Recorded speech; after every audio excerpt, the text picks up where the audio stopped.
This is under my 55, and this is my ATI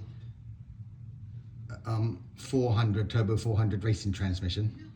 And you know, I was getting a leak. I don't know if some of you out there, you know, will get a drip from one of the pan bolts and you just can't fix it. Well, the way I fixed it was I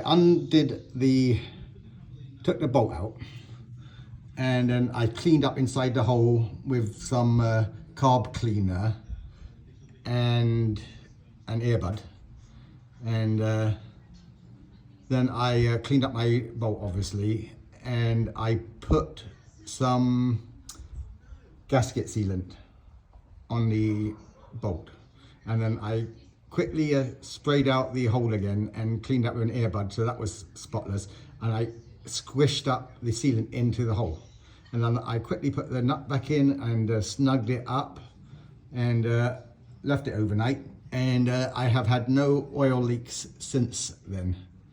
So also, I think part of the problem was where you put the spacer for the bracket, for the cable, for the shifter, I didn't have a washer on the back side of that. And I think the spacer, you know, is quite narrow, so it wasn't doing a nice flat section pulling the pan up.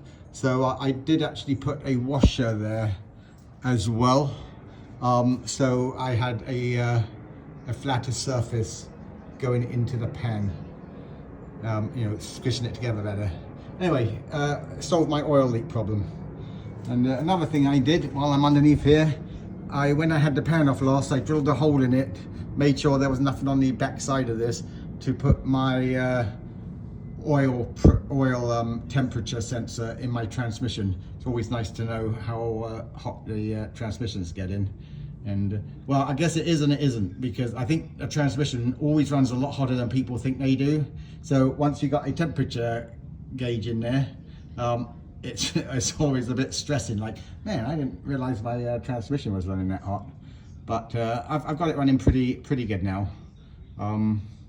Yeah, everything's running quite well.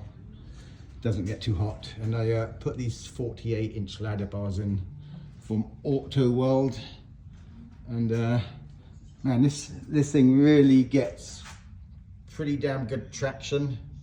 But you know, these tires, they're the Hoosiers Pro Street tires, and I think you know, medium rubber compound, and I knew that you know, they're probably not the softest compound in the world for grip, but with the power in this car, I mean, even doing 50, if I you know, give it a little bit too much gas, it will smoke the tires.